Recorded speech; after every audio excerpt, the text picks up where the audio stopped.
Now I'm going to dive right into this one. We've had a great family success this year, and we've had other videos about this. This is a pile of antlers that are all 4 to 6-year-old bucks that we shot on 2 parcels, 4 on one on the other, that my family and I shot. And it's really a testament to what you can do on small property. But there's 5 things that we didn't do.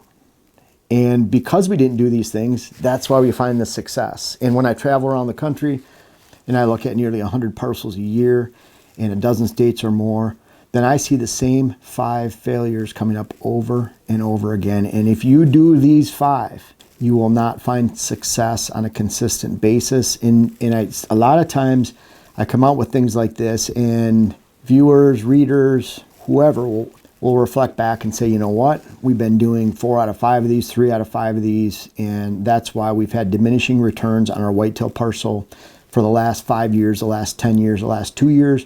And I want to keep you from doing that. And so when you're talking private land, I want to make sure you're not doing these 5 things. Now the first one, and these are in no order. In fact, the last one on here on my little list right here is something that's really important. And so, but I'm going to start with number 1, and that's bad forestry practices. There are some great foresters out there. There's some great conservation foresters out there, but I see many. And I'm not even going to say a percentage. I don't want to really offend anybody. I'll offend anybody, people just by saying there's bad forestry practices or bad foresters out there. It's not that they're bad foresters. They probably know their craft to a T, but they don't know how it relates to your whitetail parcel and to your whitetail goals. And I've said this example before, but 160 acres that 3 brothers own in northern Wisconsin. They had me out to their land. This was 6-7 years ago. And on that parcel was all maple. Just hard maple, and the forester loved it. Their goals were wildlife, and they wanted to hunt whitetails. They wanted to have grouse on their property. And the 5 acres out of the 160 that they had in aspen and a little bit of soft maple, the forester recommended that they actually scarify it, rip it out during the summertime, which rips out all the lateral roots from the aspen, and it actually killed the aspen. They put it all into a pile over to the side, and they tree tubed at 700 to 800 trees per acre of hardwood. 5 years later, it's just a bunch of dirt and sand in that location, and there was no increase in wildlife value. In fact, they took the only wildlife variety and diversity that they had on the entire 160 acres and killed it. And that's an example of a money-focused forestry plan, and not something that's related to wildlife. In general, if it's high timber value, it's low wildlife value. If it's low timber value, and you have low timber on your property, it's a high forestry value. In general, when the focus of the forestry is on money, money, money, then you're going to have poor wildlife value. And so a lot of times you don't have the same. Let's say you have all oak, then there's typically going to be a very, very low value for wildlife. Oak savannas, where you have grassland mixed from oak, that's some of the worst wildlife habitat. It sounds cool though, doesn't it? Oak savanna? But it's not cool when it comes to promoting wildlife, especially whitetails, maybe pheasant, and other wildlife species on your property, because there's really no cover. All that cover lays down in the wintertime, and sure, you had a few acorns during the fall, but that's not going to provide a sustainable wildlife population or promote one. So when you're looking at forestry practices, you want to look at clear-cut pockets. You want to look at low-quality timber. You want to look at changing hardwoods over to conifer mixtures, putting pockets of conifer within that hardwood. Box elder's good, aspen's good, red maple's good, hickory bad, walnut's bad. And although I love a scattering of oaks on the property, especially white oaks and mature red oaks, those are awesome to complement the daylight browse that the deer need on the property. You do not want an all oak forest. And if you have mature maple, bad. Cherry, it's nice to have a mix. Beech, nice to have a mix. But again, if your forestry practices are established and focused on money, you're going to be really behind when it comes to wildlife. Now, number 2, those bad forestry practices will start you behind before you even start work on the property, before you actually put property improvements in. And one of the first improvements that I see a lot of people make are food plots. Food plots are awesome. And even if your food plot's ineffective, meaning that it offers a lot of summer food, but not a lot of hunting season food and fall season where you can influence the herd and your hunt, it still isn't necessarily a bad thing, that food plot, other than it's wasting space, wasting area.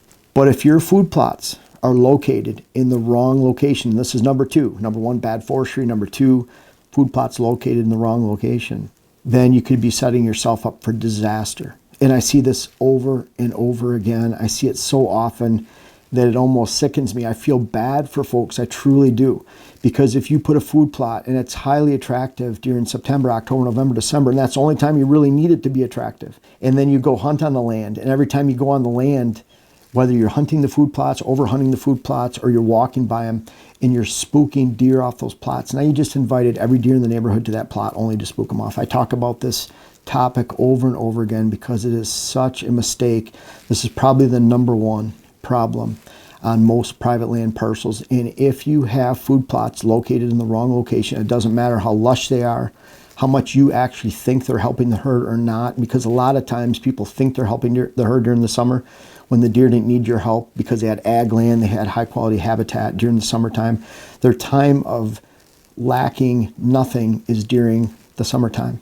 They lack everything in November, December, January, February, March. So if you have that food plot and it's perfect and it's beautiful, and even worse yet, it's attracting a lot of deer in the neighborhood to that plot, only to spook them off, then you are destroying your land. There's no amount of good that food plot did in terms of offering any type of nutrition if only you're attracting those deer only to repel them, and you're doing it at a higher and higher potential, the higher the level of the quality of the food plot is. And if it's destroying your hunt, if it turns into a nocturnal food plot during the season, you're only pushing those deer during daylight somewhere else. And if you have high goals of high QDM goals, you want to have good sex ratios, populations in balance with the habitat, you want to have a good hunt, you want to have a good age structure of bucks, then if your food plots are only attracting deer at night during the hunting season, that food plot has failed for you. The time you spent for that food plot has failed, and that bad location can kill a property. And if you're doing that on a small parcel or on any private parcel, then it can really set you back. The good thing is you can turn that food plot into a switchgrass planting, early successional growth pockets, screening, and in one season you could turn it around. But you really need to consider, don't ever, please, don't ever say, well, that food plot offered, the more lactation rates, more fawn recruitment, or higher body weights, or the antlers are bigger. Well, that's all for naught if the deer are gone during the fall and they get killed because they're not on your land and you're actually repelling them. So never think that food plot and the good that comes from it overcomes a bad location in making your land. It's not just the food plot it'll make nocturnal, it'll make the surrounding 200 to 300, 400 yards around that area nocturnal as well. Number three, and this goes along food plots. When I look at a parcel, and when I look at a new parcel, when I talk to a client first thing in the morning, really what we need to decide on that private land is where can food go? What resources can you devote to food? How big can the food plots be and you take care of and manage? Where can the food plots be located? And how does that relate to your access on the parcel and your neighboring hunting pressure? All those complexities need to be looked at because you need to figure out where the foundation of that food can go. That foundation of food sets the table for the afternoon movement. Deer feed 5 times in a 24-hour period. You'll get sick of me saying that throughout all these videos that you watch. But you need to control that third feeding of the day. Those does need to bed close to that food source, and then you can actually build buck bedding and relate buck bedding to that food source after you have the food, after you have the does bedding as close as you can get to that food, and you establish that afternoon movement and then sucks into those bucks into that area if everything's low stress and consistent. You're not spooking the deer off that food source. So if you forget or you don't plan for that afternoon food source every day, and I mean afternoon on your own property. A lot of people say, well, my neighbor's ag field, they're feeding on the corn over on this side of the plot, on the west side, and they're feeding over there. Well, I don't want the deer out on my neighbor's property an hour before dark every day. And then what happens when the corn's on the other side for the next year? What happens when the food is plowed under? Because they picked early and there hasn't been any rain and there's rain coming and they want to take care of the fields. What happens if there's beans standing late one year and then there's beans picked early the next year? What if they're planted beans early in May because you had good planting seasons, and then another time they're not even planting until the end of June, and so there's green leaves one year, brown leaves the next? There's so many complexities with relying on ag. It is not a good food source movement. It is not an afternoon food source movement that you want your deer to relate to. You're better off just hunting public land and finding a remote food source movement that you don't have any type of variance on from year to year. So if you forget about that afternoon food source movement on a private land, then that private land is destroyed in its potential to actually attract, hold, and create a quality herd, let alone offer you a great hunt going into this next season. Now, number 4, talk about food, talk about poor access, poor access around that food, poor forestry practices. Once you get your property laid out, and this layout has to be determined by high-end whitetail hunting strategy. And what I mean by that, you can never just learn to set up your land in a textbook. You can't learn to set up your land just because you know forestry, just because you know food plots. You can know them better than anybody else. You can know them 10 times better than I do. And the soil fertility levels, whatever it might be, how to plant shrubs, how to plant conifers. But if you do not design your property with a high-end hunting strategy, then you're going to fail. And the reason I say that is because if you're making improvements all over the land and they're not relating to each other and they're not moving deer in a definitive pattern enough for you to hunt, then you're going to spook those deer and you quickly turn your parcel into a nocturnal parcel. And so you have to understand what you can get away with. You have to understand that if I walk by this food plot and I spook all the deer, that mature buck that's been coming there for the 2 months prior, he's not coming back. If I drive my ATV through this land during the middle of the day to try to access a parcel and you spook the deer off, they're not coming back for 2 to 3 weeks. If you spook a mature buck out of his bedding area, movement that relates to your afternoon food source, he's not coming back. And if you spook him in the end of October, he's probably not coming back for the entire season. And you have to have that mature buck hunting experience. You have to know what you can get away with. You have to know what you can get away with on a stand location. If I put this stand here, am I going to be able to move to get a shot at a mature buck that's truly 4 to 5 years old, 3 years old in your area, depending on what mature is in your area? It's all relative. But can you move in that stand location? If I put this box blind in this location, is it going to spook deer? It's one thing to understand doe movement and young bucks. It's a completely different animal to really understand mature buck behavior. And you have to plan a parcel. You have to plan your habitat improvements in a layout conducive to mature buck hunting. And I'll tell you what, if someone's giving you advice on how to do this and they have not done this for decades themselves and found success, they're not going to be able to tell you how to do it. It's no different than if it was a Major League Baseball player. I'll give you a Tony Gwynn. I think his average is over 300 for all the years that he played. Miguel Cabrera, that's on the Tigers right now. He's in his waning years. Albert Pujols.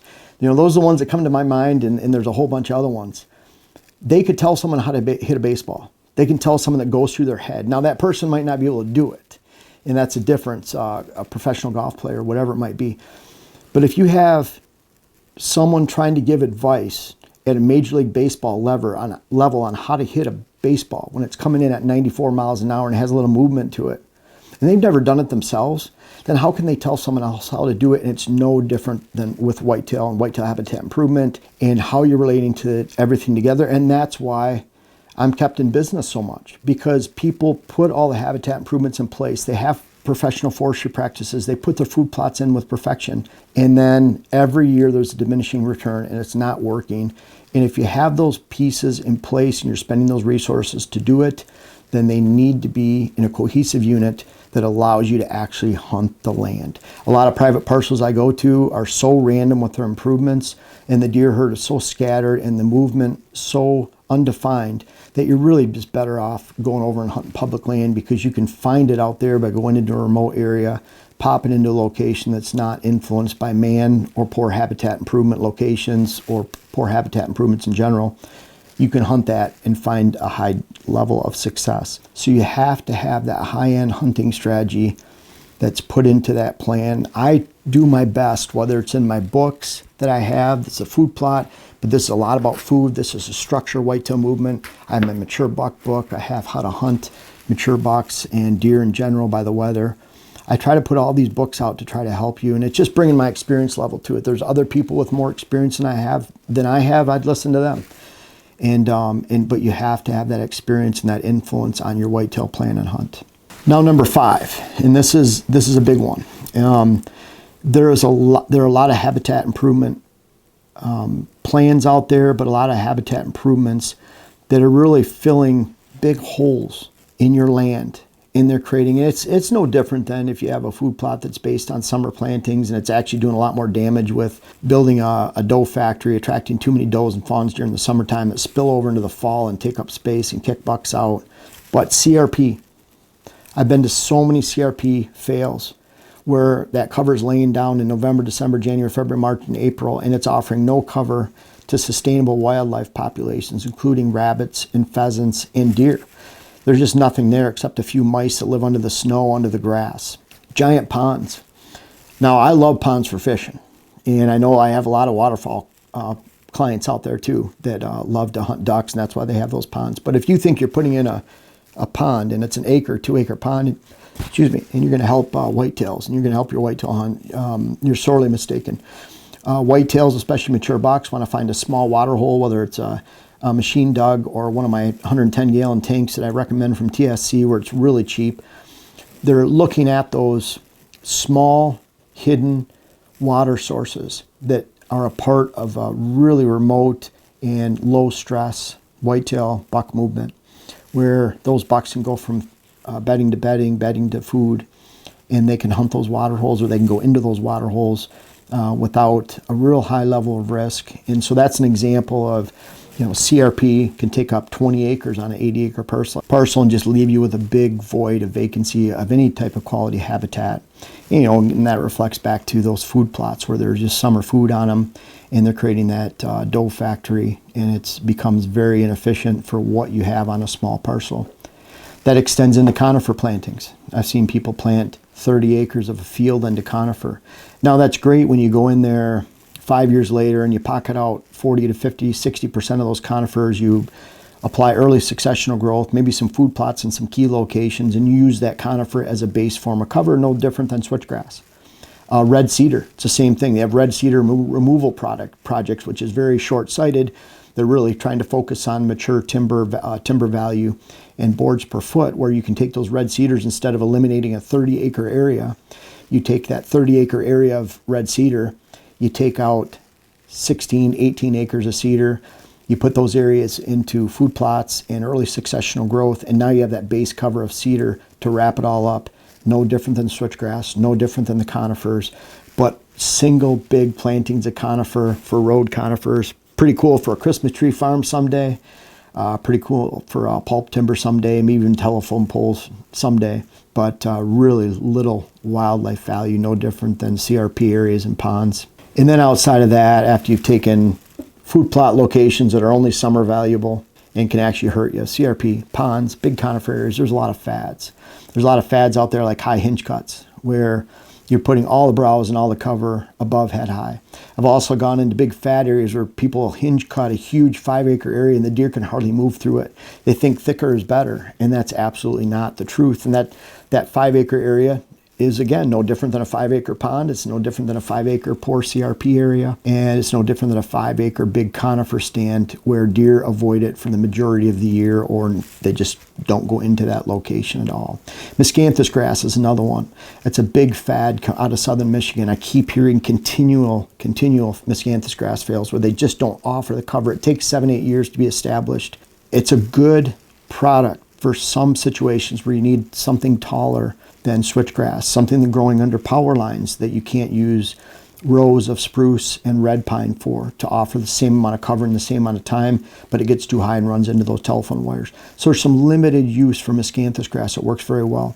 But if you could use, I had someone mention that so-and-so has had good luck with miscanthus. Well, in that case, they could have used, I know the individual, they could have used switchgrass in that location instead of miscanthus, and they could have applied it and grown it in 2 years with 1/50th of the amount of cost and labor used to establish it, and it could have been established in 2 years instead of 8 years.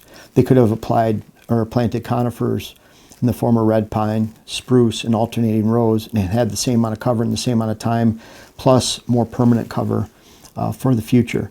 So if there's other options that were a lot cheaper, that took a lot less hours, fewer hours to create, then that planting, whether it's miscanthus or anything else, was not a success, even if it grew well. That's like saying someone that grew sunflower seeds really well for the fall hunt, but the deer didn't eat the sunflower seeds during the fall hunt, then no matter how well those sunflower seeds grew, it wasn't a success unless it's hitting the goals that you're offering at the least amount of resources spent of time and money. Then with Miscanthus grass and high hinge cuts, there's soybean failures. That's the #1 food plot failure I see every single year. If your soybeans are down to the dirt by early hunting season, they didn't offer anything to the local herd. Now you have this blank food plot going into the fall. Very, very big failure. Soybeans can be a part or a complement of an otherwise great food plot program, but they are never the food plot program by themselves, because even then, even if they attract a lot of deer in December, but they didn't attract in October, November, then that area of food plot failed. They can be a part of an otherwise already great food plot program, but they're never the start of that great food plot program. Spending a lot of times on fads like horizontal rubs, things like that, where a buck might come in and hit that and you get a cool picture of it. But I want to see pictures of a deer like hitting a mock scrape that we make, that you can check out my mock scrape playlist. You can see my mock vine scrape. You can see the mock scrapes that I've been pushing for years before anybody else was pushing mock scrapes online. And you look at those mock scrapes, at least mock scrapes without a bunch of chemicals and sprayings and urine, whatever it might be. I want to see attractions that attract a buck, almost every buck that walks through the area every day, including does and fawns.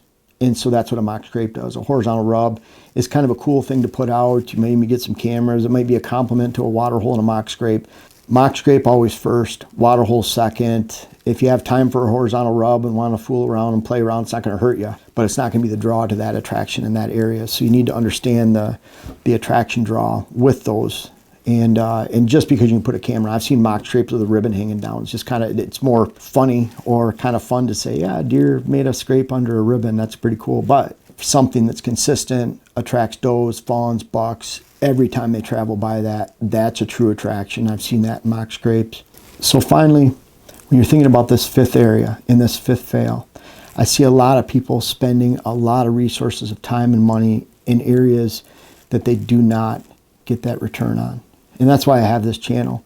These are the 5 fails: the high resources, the poor forestry practices, the food plots located in wrong locations, not putting these improvements together so that you can actually hunt them at a high hunting level. These 5 fails are areas that I see all the time, and that's what keeps me in business. And that's why I think a lot of people like to watch the channel, read the articles that I write, because they see other alternatives that actually work. And I see what works or doesn't work, times 1,000 on in the 26 states I've worked. And I try to bring those to you, and I just want to see you guys be successful. The funnest comments, the coolest comments I see, and I get these on every video, are, you changed the way I hunted, you changed the way I looked at my property, I've been doing it this way for 10 years, now I'm doing it this way, and I shot my biggest buck. I saw my biggest bucks on the property. One person talked about a 190-inch buck that was on their small parcel that they're seeing over and over again now. They didn't even shoot it, but they're so excited. And that excitement is what fuels me and feeds me. So I appreciate your comments below. I appreciate you purchasing these books.